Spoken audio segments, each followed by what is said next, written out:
Val de Santiago é uma povoação que tem uma história interessante, alguma dela não totalmente descoberta. Então, como é que aparece Val de Santiago integrada no território de Santiago Cacém? Tudo remonta ainda ao século XIV, quando Dom Pedro criou o território de Sines a partir de Santiago de Cacém.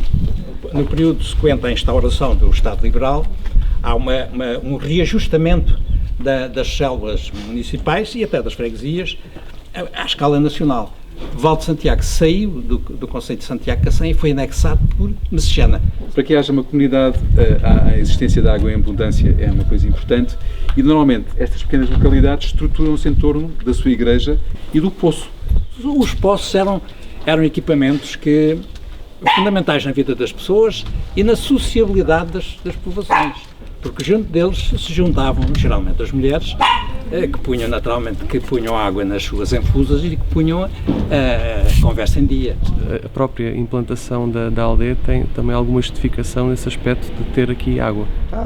Tem uma boa pinga de água, depois tem muita água, ainda depois as pessoas só tiram água para fazer o comer, há um ou outro tirar a pinga de água para regar. E então as pessoas tinham que ir aos poços e lá se juntavam, principalmente na parte da manhã, para fazerem os seus cozinhados e tudo o que fazia falta para a lida da casa. Existem chaminés, alguma coisa sobre ela? Isto são casas com alguma de pessoas com notabilidade social e económica. Há aqui como que uma certa riqueza que emerge nestes pormenores, não é? As próprias chaminés obedecem a tipologias muito características, que permitem também definir zonas culturais. E que é, no fundo, uma tradição popular, não é? Que entronca no barroco e que aqui no Val de Santiago nós encontramos com alguma difusão. Há uma repetição deste tipo de arquitetura, destes vãos, das janelas e portas, umas mais modestas, outras mais ricas, que nós vemos. E depois há alguns exemplares de uma arquitetura mais mais decorativa, como nós podemos ver aqui. Estas barras têm um código mais complexo do que nós possamos imaginar. As barras refletem também algum status social, nem todos usavam as mesmas cores e, sobretudo, em todas as circunstâncias. Mas elas tinham também uma função higiênica interessante. É que, por exemplo, se nós utilizarmos a anilina tradicional, a cor cinzenta, ela é fortemente repelente de insetos. Eu chamo a atenção, sobretudo, ali naquela cimalha, para aquela barra com losangos. Os losangos é um símbolo também muito interessante da afirmação de nobreza. As casas mais abastadas, normalmente as barras eram pretas. Nós temos uma grande variedade da arquitetura regional portuguesa, mas no Alentejo essa variedade ainda se acentua mais. O Concelho de Odmira é um verdadeiro museu vivo da arquitetura tradicional, quer nas povoações, quer depois, digamos, dentro do meio rural. Há um elemento que ajuda a datar, que é o beiral.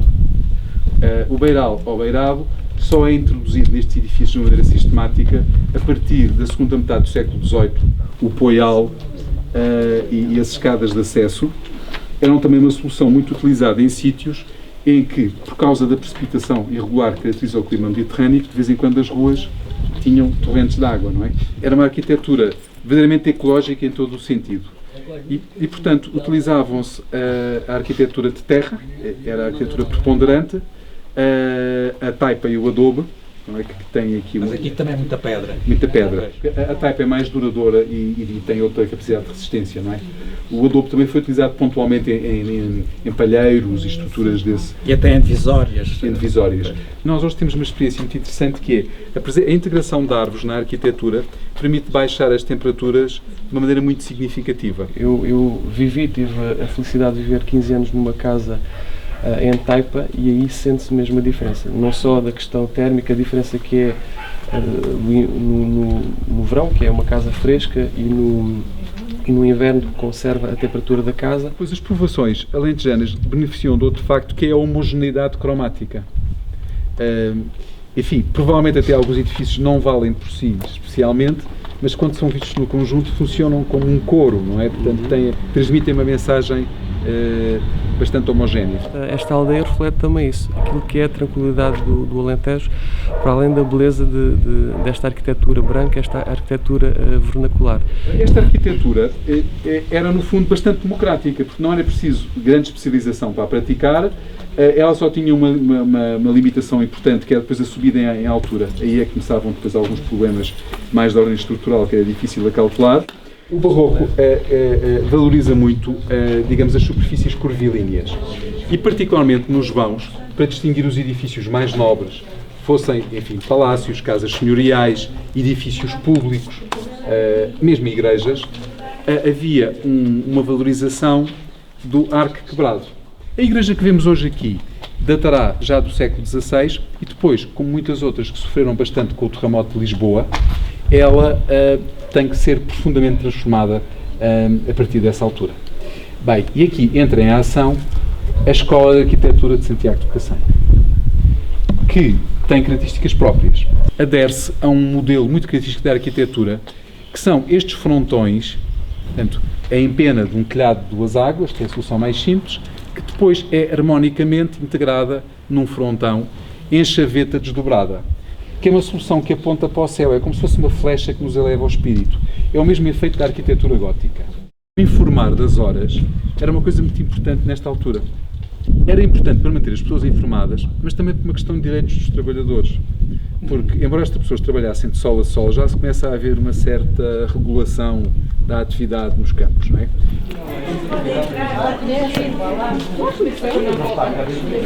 O detalhe dourado e tricromado. Lá está, naquela grande cartela, que é uma característica do período joanino, em grande destaque, a insígnia, a vermelho, na realidade, é a cor própria da Ordem de Santiago, do apóstolo Santiago Maior, Santiago Mata-Morto, grande combatente. E ali vemos a árvore da vida, não é? Em grande destaque, o símbolo da ressurreição, que está ali acentuado.